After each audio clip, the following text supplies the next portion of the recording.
Championne vous est présentée par Poisson Packaging. Emballage en carton éco-conçu, compact et ondulé. Poisson Packaging, éco-emballe vos idées.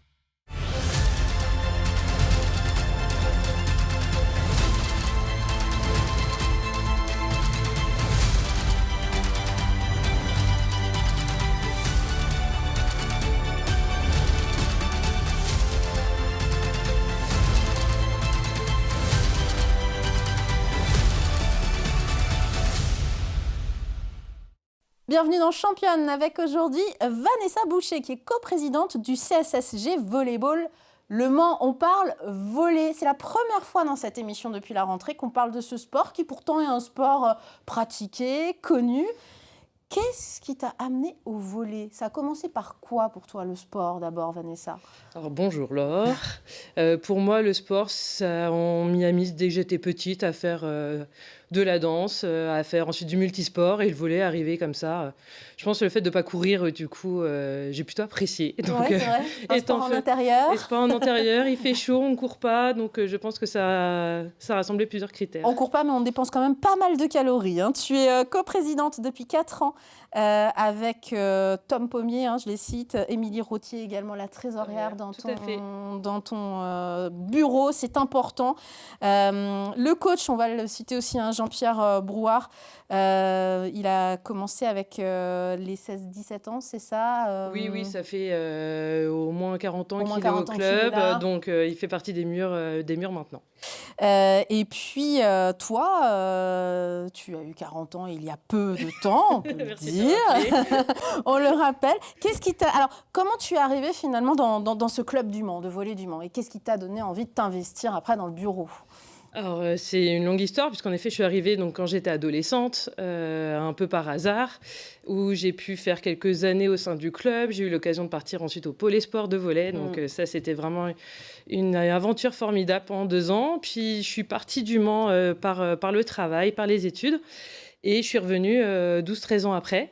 Ouais. Et revenir au club, c'était juste naturel, en fait, de retrouver, et finalement de retrouver un certain nombre de copines, de retrouver le coach. Ouais, et ce staff-là, par exemple, tu me disais, là, c'était la numéro 11, je montre là, qui est en bas à droite, la numéro 11, on te reconnaît, c'était il y a quelques années. Cette équipe, il n'y a pas beaucoup de filles qui sont parties, en fin de compte Non, c'est vrai qu'en faisant le point, finalement, la grande majorité est restée. Et c'est vrai qu'on a pu, c'était des périodes où, en plus, on avait nos enfants tout à peu près en même temps. Donc tout le monde était dans le gymnase à jouer pendant que nous on s'entraînait, donc c'était la famille en fait. Justement, on va revenir étape par étape. Tu parlais du pôle espoir de Sablé-sur-Sarthe, tu as entre 16 et 18 ans à ce moment-là, ça se passe à Sablé. Grande expérience pour toi, un moment important d'adolescence même. Oui, on part de la maison, on vit en internat, on vit avec 16 filles, un coach temps plein, on rentre le week-end, on joue au volley encore le week-end et on fait quelques aventures en effet assez sympathiques en faisant des interpôles, en partant à Paris. Enfin, voilà. Donc ça, c'est des expériences qui restent gravées en mémoire. Ensuite, il y a les études, la vie personnelle, etc. Tu passes une dizaine d'années à Nancy. Oui. Dans l'Est de la France. Tiens, un peu comme moi finalement. Pas 10 ans, mais effectivement, on a des parcours un petit peu similaires. Et puis, tu fais 2 enfants là-bas. Tout à C'est fait. le moment où c'est difficile pour une mère, une femme qui est éloignée de sa famille, d'être à fond dans le sport. C'est le moment où on coupe un peu quand même. Ah bah complètement, puisque j'ai repris le volley là-bas. Donc c'est vrai que ça m'a permis d'avoir un tissu social. Donc je suis partie avec mon compagnon, je suis partie le rejoindre. Donc on était 2, mais on n'était que 2. Donc le volley de l'un et de l'autre nous a permis d'avoir du tissu, le travail également. Et c'était le moment où on a souhaité avoir des enfants. Donc nous avons eu 2 bébés à Nancy. Mais pour moi, le sport, en effet, c'était terminé. Parce qu'en plus, ils ont 2 ans d'écart. Donc la reprise de volley entre les deux, je ne l'ai pas fait. Et après, on a pris la décision, en effet, de souhaiter rentrer, puisque l'éloignement de la famille commençait à peser. Et quand vous êtes revenu directement, on retourne au CSSG Volleyball Le Mans? Tout de suite. Je pense que en fait, vous avez retrouvé la famille, quoi. Exactement. Et alors, tu disais, tu arrives là, et puis vous avez les anciennes qui se retrouvent, vous avez sensiblement le même âge. Il y a plein d'enfants qui gravitent autour de ça. Donc les gamins, vous les emmenez avec vous, finalement, aux entraînements? On les emmène avec nous, on s'entraîne, voilà. On a le droit d'avoir des créneaux qui ne sont pas trop tardifs, mais après le travail quand même. Donc, 19h, 20h. Ouais. Donc, on emmène les pique-niques, on emmène les enfants, tout le monde vient. Et ils se créent, en fait. Ils font des cabanes, ils jouent, ils nous piquent les ballons, ils se cachent. Et c'était vraiment des saisons vraiment sympathiques. Et finalement, on est capable de lier les deux quand ça se passe comme ça, en tout cas. Oui, absolument. Et c'est vraiment des histoires d'équipe. Et quand tout le monde joue le jeu, ça se passe très bien. Aujourd'hui, tes enfants, on peut le dire quand même, ils ne font pas de volley. On a eu un problème qu'est-ce qui s'est passé? Je crois qu'on a eu un problème de sélection génétique au moment de la conception. Non, ils font tous les deux du hand, donc, mais c'est un sport formidable aussi, donc tout va très bien. Et on est en intérieur aussi, et tout va bien, même si on court. Il y a pas mal de cardio. Quand tu jouais à Épinal, malgré tout, dans les Vosges, donc pas loin de Nancy, tu évolues en National 3, vous participez à la Coupe de France. C'est un grand moment de ta carrière sportive, puisque vous êtes parti à Cannes entre copines et vous avez vécu des moments intenses. Exactement, j'étais encore M21 à ce moment-là, donc j'étais encore relativement jeune, donc on a pu créer un groupe. On a passé quelques tours, et le club nous a emmenés jusqu'à Cannes en nous payant le minibus, etc. Donc c'était génial, on a pu voir Victoria Rava, on a pu voir... Le club nous avait organisé en effet une soirée pour regarder les pros, donc c'était génial. C'était une première pour moi. Génial. On parle de tout ça, on parle de ton parcours de femme, de sportive. Pourquoi ? Parce que dans ce club, c'est important. Les filles ont un rôle primordial, les femmes et le statut de la femme aussi. Et pour preuve, vous organisez le 8 mars, notez-le, un événement, un tournoi lors de la Journée internationale des droits des femmes. Les bénéfices de ce tournoi iront au CIDFF, c'est le Centre d'information sur les droits des femmes et des familles en Sarthe. On les a déjà reçus dans le plateau du journal, notamment sur LMTV. C'était important pour vous d'organiser un événement le 8 mars de ce type-là. Oui, tout à fait. C'est le comité de la Sarthe qui a souhaité motiver, en tout cas dans ce sens-là, qui a fait des demandes pour savoir s'il y avait un club support qui était prêt à l'organiser. Et bien entendu, oui, nous sommes prêts à pouvoir mettre en avant la femme, mais également l'homme, parce que la famille, ce n'est pas que la femme. Donc on attend les femmes pour jouer, mais également les fistons, les papas, les cousins pour venir voir les ateliers, parce qu'il y aura un petit peu d'animation aux alentours, et également venir en effet consommer pour que les bénéfices puissent arriver jusqu'à l'association. Aussi DFF. Et bel événement. Et puis cette année est un petit peu particulière pour le club, puisqu'il fête l'âge de raison, on va dire, 60 ans. 60 ans, 60e anniversaire en juin. Qu'est-ce qui va se passer en juin? Donc en juin, on fait un peu la fête, on va dire déjà toute l'année, puisqu'on a un comité animation qui s'est créé en effet à l'AG l'année dernière pour pouvoir organiser tout ça, qui a pu rassembler plusieurs photos. On a un Facebook 60 ans qui nous permet de diffuser des photos, environ une par semaine. Et vous avez organisé, on le voit, vous aviez organisé un jeu concours pour définir le logo de ces 60 ans. C'est quand même une très bonne idée. De manière à ce que tout le monde puisse participer, les plus jeunes et également les anciens qui se retrouvent un petit peu sur les photos. Et il y a des photos qui ont 50 ans et d'autres qui ont seulement 5-6 ans. Donc voilà, on essaye de réunir tout le monde, et l'ancienne génération et la nouvelle, et la future. Et c'est très important dans ce club, effectivement, l'organisation de repas, la vie du club, la vie associative au sens propre du terme. Ça, c'est quelque chose que vous portez au sein du bureau. C'est essentiel. En fait, on ne vit pas sans bénévoles, puisqu'on est 100% bénévole aujourd'hui. Et c'est vrai que la transmission est essentielle. Le fait que chacun trouve sa place est essentiel. En même temps, personne ne doit être indispensable, parce que vraiment, le but, c'est que l'association se poursuit par la suite, qu'on fête le centenaire, ça se trouve, dans 40 ans. Et c'est vraiment ça qu'on essaye de créer. Donc, il faut que nos bénévoles soient vraiment à l'aise parce que ça apporte des contraintes quand même. Sûr. On encadre des jeunes, on encadre également des adultes. Mais c'est-à-dire qu'il faut être là chaque semaine. Donc, le fait de créer des doublons nous permet également d'avoir un peu plus de liberté au cas où si on a des contraintes. Et c'est vraiment ça qu'on essaye de mettre en place. C'est un de tes combats. C'est vraiment ce comité d'animation. C'est une fierté, je sais, pour toi, parce que tu en parles vraiment...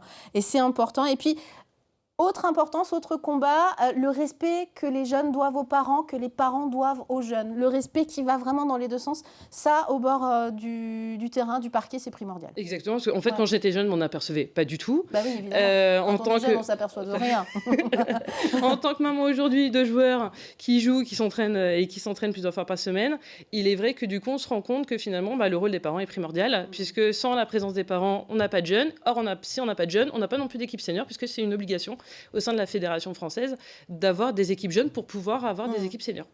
Donc, il est vrai qu'il est important que chacun en ait conscience et que chaque jeune, quand elles arrivent, et de voir des parents chaque semaine, toujours les mêmes, et ben simplement leur dire bonjour, c'est un check, un bonjour, mais voilà, c'est essentiel, c'est de se rappeler quand même que sans eux, on n'est pas là.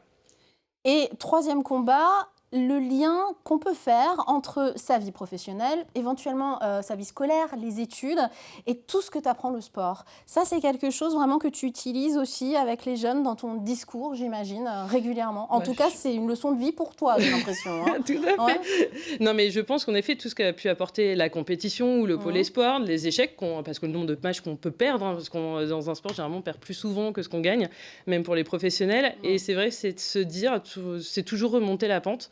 Et c'est toujours repartir, essayer de trouver comment mieux faire. Et là-dessus, je trouve qu'il y a un vrai parallèle avec le professionnel, où c'est un peu la même chose, tout comme un coach qui encadre une équipe.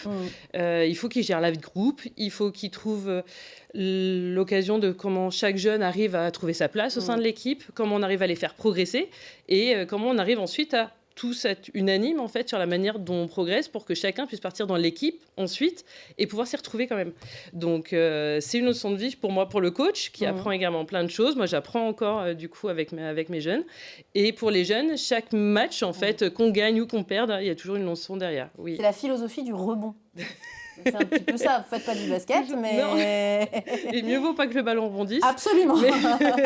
Néanmoins, s'il rebondit, c'est apprendre à gérer finalement cet échec et cette frustration. C'est ça, mais je pense qu'on peut le retrouver dans les arts, on peut le retrouver dans tout ce qu'on peut, en effet, dès qu'on entreprend quelque chose et qu'on a envie d'aller plus loin. Ouais. Et l'avantage du sport, c'est qu'on peut commencer tout jeune. Donc finalement, c'est quelque chose après qui est intégré et qui devient naturel. C'est pas le score qui compte, en fait, c'est la manière dont on joue et le plaisir qu'on prend donc au travail. Et d'ailleurs, toi, au début, quand tu es devenue coach, ça allait pas forcément de soi, tu gérais des garçons, c'était pas forcément simple en tant que femme de t'imposer, tout du moins la première année. Il a fallu montrer patte blanche, d'une certaine manière. Exactement. Ouais. Alors, c'est vrai on a été déçus les uns les autres parce qu'on avait un vrai projet du coup, à faire cette équipe-là. Ça n'a pas pu se faire. On l'a appris très tardivement. Donc, j'ai repris le coaching. C'était une première pour moi.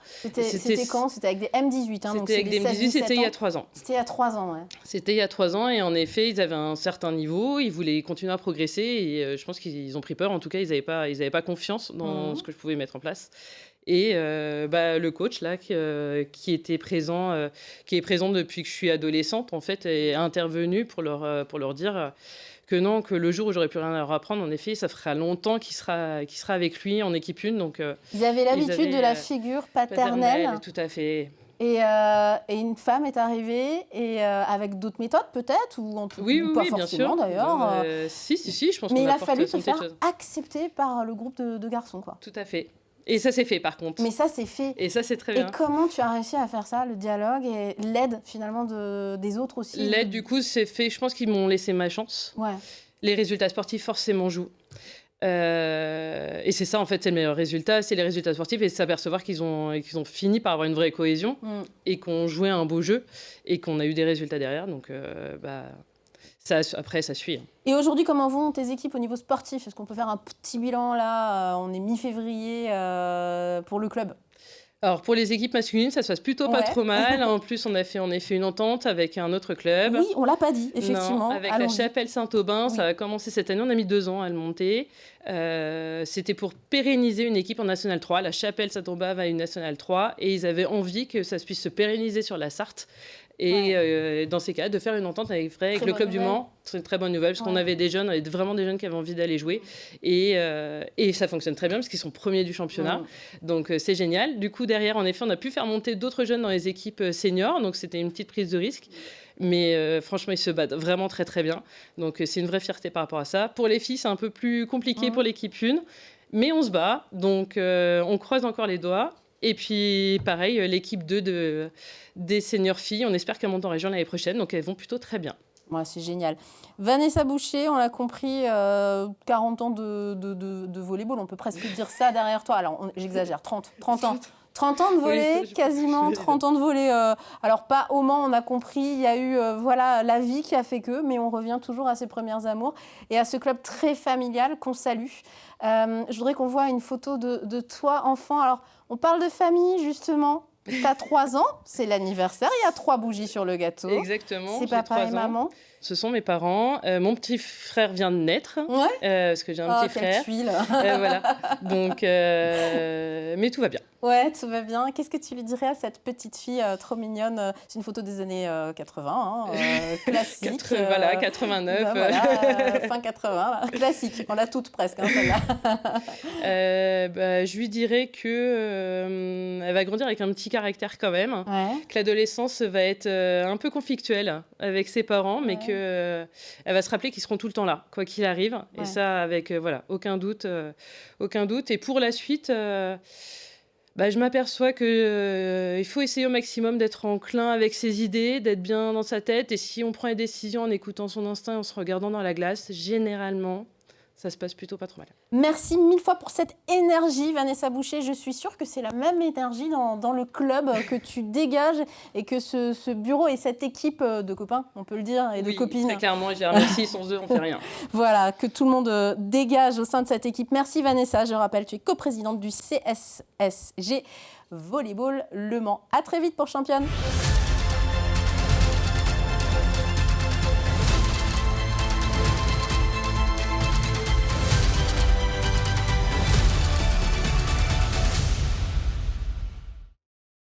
Championne vous est présentée par Poisson Packaging. Emballage en carton éco-conçu, compact et ondulé. Poisson Packaging, éco-emballe vos idées.